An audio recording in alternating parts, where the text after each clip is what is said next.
So I'm going to start out by cutting 4 strands of jute twine, 2 arm pulls along a piece. So, real technical here. I'm just going to go 1, 2, and then make the cut. So I have a head rope running, from beam to beam here in the basement. And I'm going to establish halfway on one of these double arm pulls. So this is approximately like 12 feet. So I got halfway here. I'm going to make a lark's head. And that's simply, making a loop, pulling both strands through the loop, and then dressing the knot.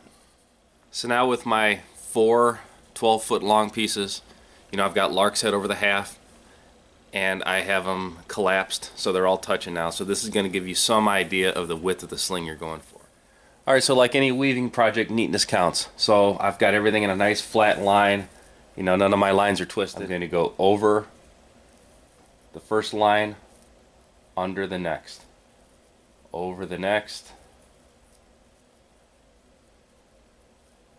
and under, over, under. Now I'm over on the end. Now I'm going to pull this all tight. I'm going to get this one up out of the way for right now. And then make sure everything's nice and flat again. Now the one that was second in is now the first. I went under on the first one, now I'm going to go over. So I'm going to go over, under, over, under,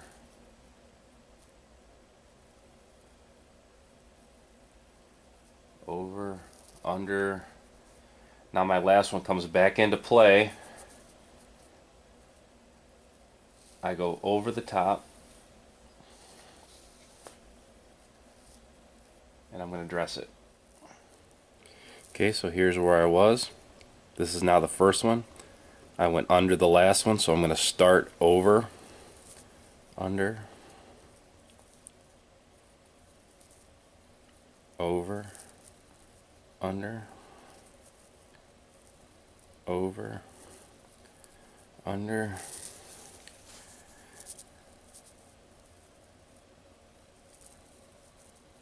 and over the last one.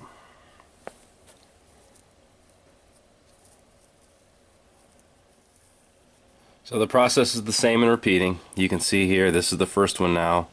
I was under the last, so I'm going to go over.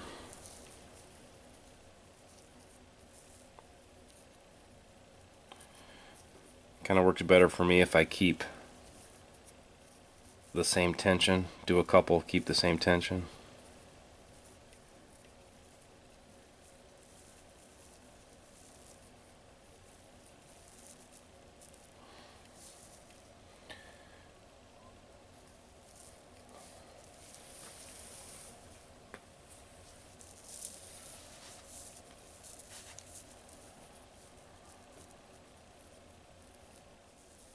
So I've been going at this, probably an hour or so, and I have maybe 18 inches of strap done. The pattern itself, it's fairly consistent. I got into a groove here. It's all about tension. This strap here is, maybe finger width. It's a little bit narrower than thumb width. So maybe because this is such a short series of patterns that it's easy to keep track of a mistake, but I've only had a few little issues. I've only had to go back up a couple rows to fix it. Now I lose track of things that I've done wrong, but one thing I did right from the get-go was this sliding head rope. This allows me to either work on it standing, work on it sitting down, but as this thing grows it's getting longer and longer, and it allows me to just slide it right up the pole. That way everything's at a comfortable height for me to work on. So this is very similar to that basket I made in the fact that it's an even amount of weaves, so it's always going to be the same. My first one on the extreme left hand side is always going to go over, and then I just try to keep the tension the same. It definitely seems like it helps, and you can pretty much pick up a problem right away.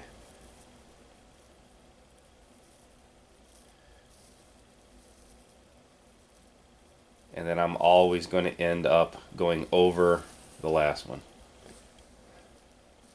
So if I don't start them and finish them that way, I did something wrong in the middle.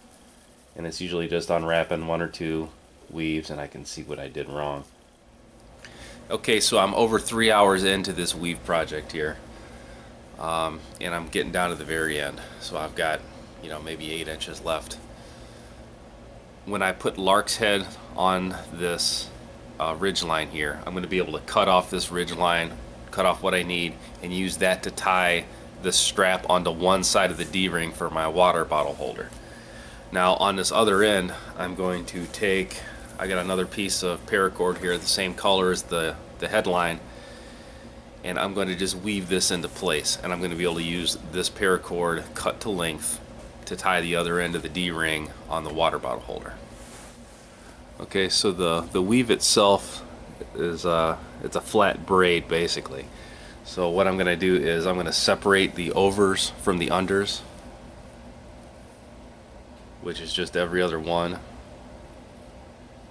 I'm just going to make sure those are separated, and then I'm going to put the paracord right in the middle.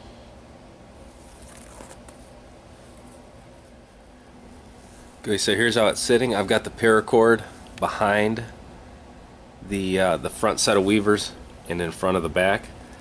So I'm going to start from behind, pick up my pattern just like normal, over, under the one in the back, over the one in the front,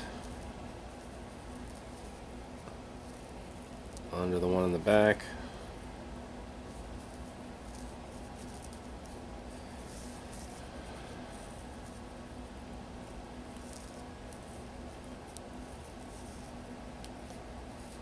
okay.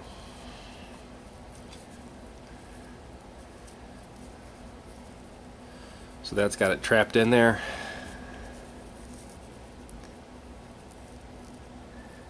And a few more patterns will just keep it from slipping out. So here's 2 rows trapping the paracord in there. Alright, so I'm kind of short here now. I'm getting down to about, maybe 4 inches. I'm about 4 fingers long. So I'm going to finish this off. Now there's several different ways to finish this off. Some guys will just throw an overhand knot in it and be done with it. That's probably the quickest and easiest way to do it. I'm just going to do a reverse wrap. So this is just like cordage. I'm just twisting it away.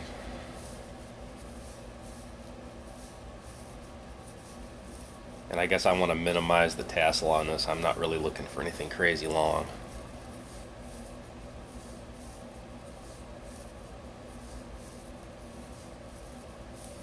So I'll probably give it 3 fingers because I'm running out of cord here.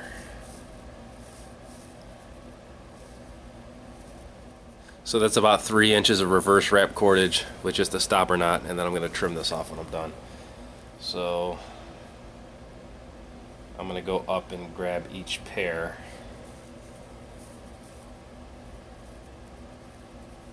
And give each pair the same treatment. Okay, so here's a different angle of what I'm doing here. So I get down to two strands next to each other. Get them back to where the weave starts. I'm going to take the top rope, twist it away from me, and then roll it in my hand. Twist it away, roll the top to the bottom. Twist it away from me, roll it back towards me. Twist it away from me, roll it back towards me.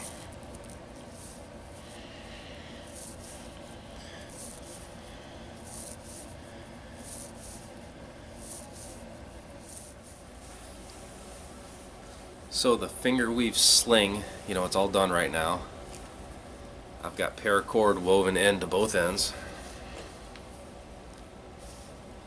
And we started with 8 strands of this jute twine. And, it's probably about the width of my finger. so that gives you some idea what kind of strap you need. Now obviously you can make this wider or narrower depending on what you're trying to do with it. You know, something light like a water bottle or a hat band or something, you know, this stuff here is probably fine. You know, if I was going to make this for maybe a Roycroft, I would want probably double that. So I would go with, you know, maybe 16 strands.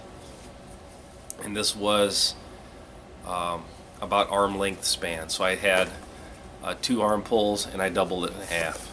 And right now,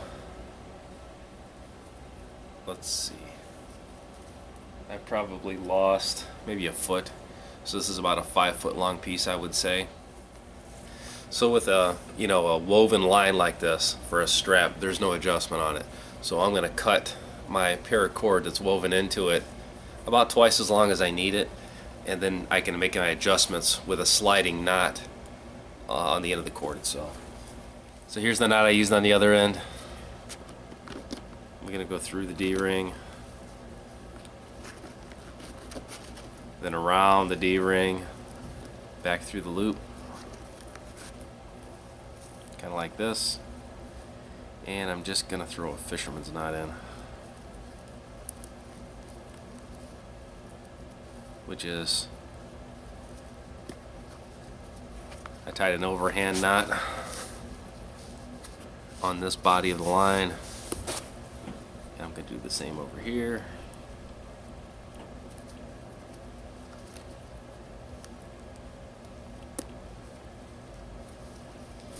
And then they pull together.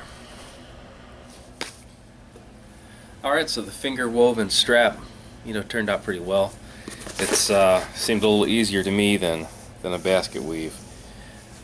You know, any little irregularities in it is going to come out when it's underweight, so it's just going to wear in a little bit better.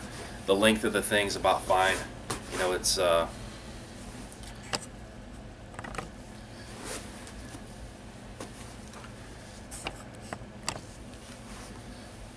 you know, it hangs right about haversack high, which is about perfect for me.